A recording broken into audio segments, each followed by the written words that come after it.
Salut tout le monde, on se retrouve aujourd'hui pour une nouvelle vidéo dans laquelle je vais vous parler de mes dernières lectures. Le premier livre que j'ai lu suite à la vidéo que j'ai postée il y a quelques semaines, c'est le Journal de Gurty tome 2 de Bertrand Santoni que j'ai déjà évoqué dans la vidéo de la semaine dernière sur les livres que vous deviez lire avant le SLPJ.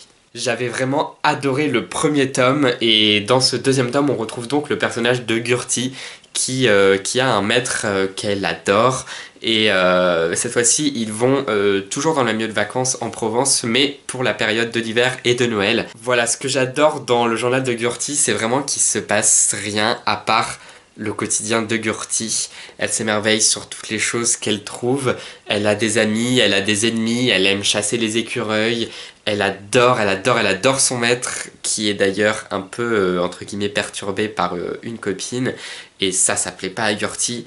Mais voilà, dans l'ensemble, il n'y a pas vraiment d'histoire réelle et c'est ça qui est vraiment adorable, c'est que c'est le quotidien de Gurty raconté par Gurty avec le ton qui lui va si bien et qu'on adore. C'est adorable, c'est trop mignon, c'est touchant, c'est attachant et j'adore et je vous le conseille vraiment. En plus ça peut faire un super cadeau de Noël pour les petits comme pour les grands.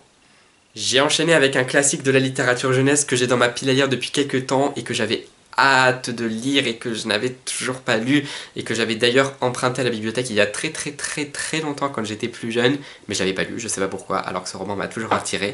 Bref, je vais arrêter de faire durer ce soi-disant suspense. Il s'agit de La Princita et le Capitaine de Anne-Laure Bondou qui a été publié chez Hachette et il existe maintenant une nouvelle version poche du bouquin avec une couverture très moche d'ailleurs, avec une fin alternative que je serais très curieux de découvrir.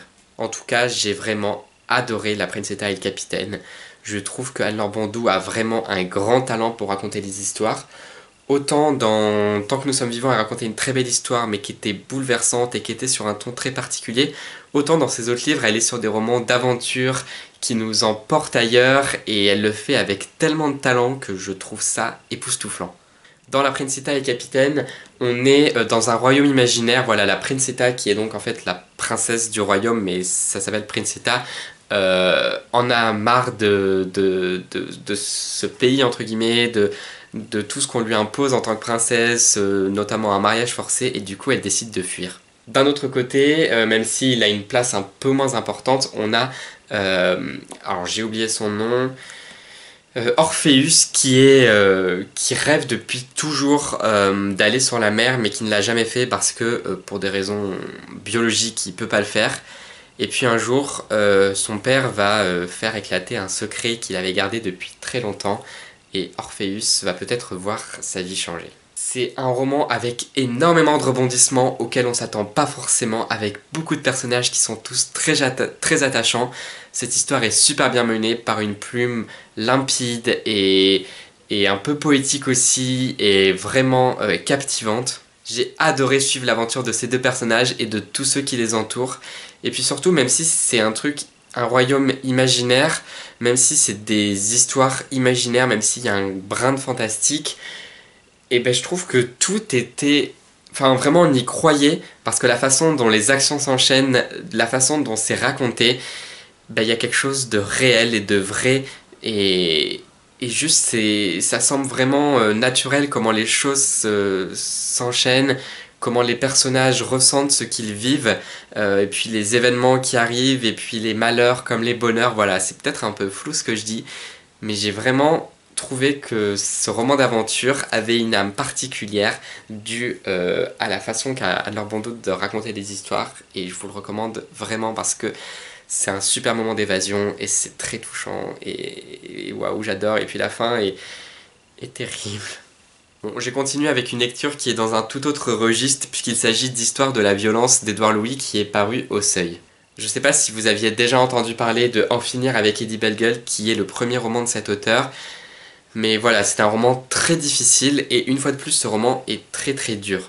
Je vais vous lire la quatrième de couverture plutôt que de vous raconter moi-même l'histoire puisque je trouve qu'elle retranscrit très bien le roman et d'ailleurs elle a été écrite par Édouard Louis lui-même donc c'est peut-être lié. J'ai rencontré Reda un soir de Noël. Je rentrais chez moi après un repas avec des amis vers 4 heures du matin. Il m'a abordé dans la rue et j'ai fini par lui proposer de monter dans mon studio. Ensuite, il m'a raconté l'histoire de son enfance et celle de l'arrivée en France de son père qui avait fui l'Algérie. Nous avons passé le reste de la nuit ensemble, on discutait, on riait. Vers 6 heures du matin, il a sorti un revolver et il a dit qu'il allait me tuer. Il m'a insulté, étranglé, violé. Le lendemain, les démarches médicales et judiciaires ont commencé. Plus tard, je me suis confié à ma sœur.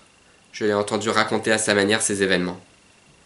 En revenant sur mon enfance, mais aussi sur la vie de Reda et celle de son grand-père, en réfléchissant à l'immigration, au racisme, à la misère, au désir, aux effets du traumatisme, je voudrais à mon tour comprendre ce qui s'est passé cette nuit-là, et par là, esquisser une histoire de la violence. Comme vous le voyez, c'est loin d'être un roman joyeux, mais c'est un roman très très fort qui m'a beaucoup bouleversé. Et pourtant, il y a toujours une espèce de distance entre le lecteur et l'histoire, entre l'auteur et ce qu'il raconte, parce qu'il a cette précision, cette volonté d'être juste, qui est sans doute due à la formation de sociologue, de philosophe aussi qu'il a. Mais ce qui m'a le plus frappé, c'est qu'au-delà de tous ces thèmes qu'il aborde et de l'histoire très violente qu'il raconte, il y a vraiment une volonté de faire un récit. Donc c'est le récit que lui a de cette nuit-là, c'est le récit qu'il a devant les policiers et devant la justice, et c'est le récit que sa sœur en fait en retransmettant ce que son frère lui a raconté. Je trouve que c'est très bien écrit, très bien fait. Voilà, c'est pas forcément un roman qui est là pour vous entraîner dans une histoire, pour vous captiver, parce qu'il est entre le témoignage et le roman, et d'ailleurs on sait pas vraiment où est la réalité, où est la fiction, mais je pense que c'est quelque chose qui est dû à Édouard Louis, parce qu'une fois de plus il raconte une histoire qui est la sienne, mais avec ce sous-titre qui est roman.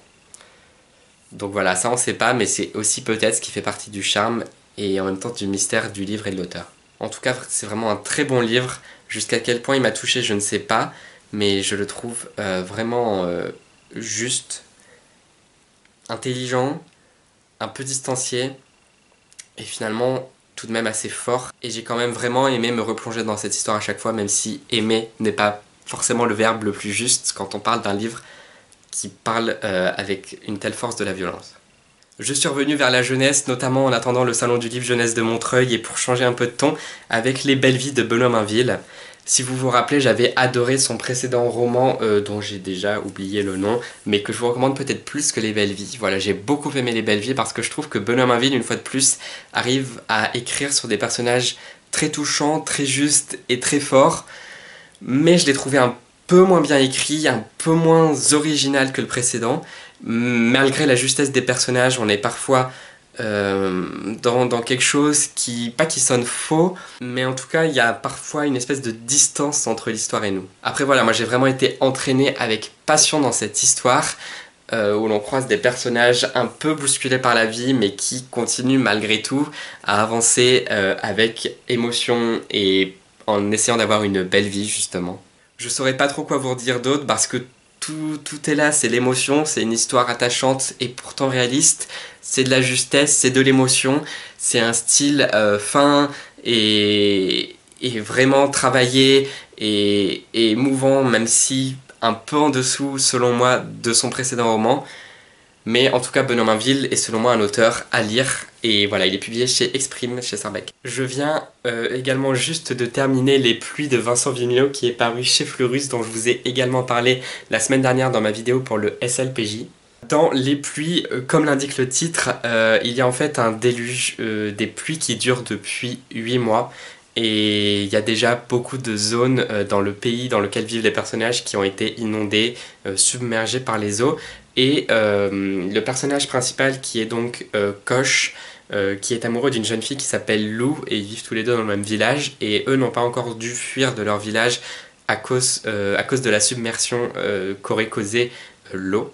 Mais voilà, au début du roman, les choses vont assez vite, c'est un peu abrupt, mais en même temps, voilà, c'est appréciable parce que du coup on est tout de suite entraîné dans l'histoire. Mais au début du roman, ben, en fait, le village va être submergé et du coup les personnages doivent fuir sans leurs parents. Mais là je vous en dis pas trop parce qu'il y a quand même, dès le début du roman, de sacrés rebondissements. On est donc dans un roman post-apocalyptique qui pourrait être un peu réaliste, mais en même temps il y a ce côté imaginaire parce que même si le pays qui est décrit dans le livre ressemble au nôtre, les noms ne sont pas ceux de la France ou de la Terre. Et du coup voilà, ça place cette aura de mystère et d'imaginaire que j'ai trouvé vraiment très intéressant. Ce que je reproche peut-être le plus au livre, c'est les personnages. Voilà, ils sont censés être au collège, mais je trouve qu'on avait vraiment l'impression qu'ils étaient au lycée, Quand on voit la couverture en plus, je trouve que ça amplifie cela, même si la couverture est très très belle. Et d'ailleurs, leurs petits frères qui sont à l'école, eux justement, on a l'impression qu'ils sont au collège, donc je trouve qu'il y a un certain décalage. Mais ces personnages sont malgré tout très attachants, et surtout, l'histoire, peut-être même de la même façon que La Princesse et le Capitaine de Anne-Laure Bandou, même si j'ai trouvé que La Princesse et le Capitaine était encore mieux racontée. Mais voilà, l'histoire est très très bien menée, très bien narrée. Il y a beaucoup d'aventures, de rebondissements, de choses auxquelles on s'attend pas. Et j'ai trouvé ça vraiment super. Même du côté des points de vue, je trouve qu'on est un peu sur le point de vue de tous les personnages, mais des fois l'auteur accentue plus l'un ou l'autre des points de vue. Il y a une partie qui est racontée sous le point de vue de lettres écrites par Coche. Voilà, je trouve qu'il y a vraiment une richesse dans la narration et dans l'écriture qui est super appréciable. Il y a aussi une richesse dans le style de Vincent Vimino qui est très très beau. Et voilà, je trouve que ce roman, même s'il est sombre et parfois dur, est aussi plein d'espoir, et il y a donc aussi une véritable richesse dans les émotions que le roman nous apporte. Je l'ai dévoré, je l'ai adoré, c'est pas un énorme coup de cœur non plus, notamment à cause de cette histoire de personnage, mais j'ai hâte de lire le tome 2 et je vous recommande vraiment de lire ce roman. J'espère que vous allez bien, que vous passez un bon salon du livre et de la presse jeunesse de Montreuil pour ceux qui y sont. En tout cas, moi, au moment où est postée cette vidéo, normalement, j'y suis. Et normalement, sur la chaîne, la semaine prochaine, il y aura un vlog du salon du livre et de la presse jeunesse de Montreuil 2016 dont je parlais justement à l'instant. Alors, abonnez-vous pour ne pas le manquer. Salut!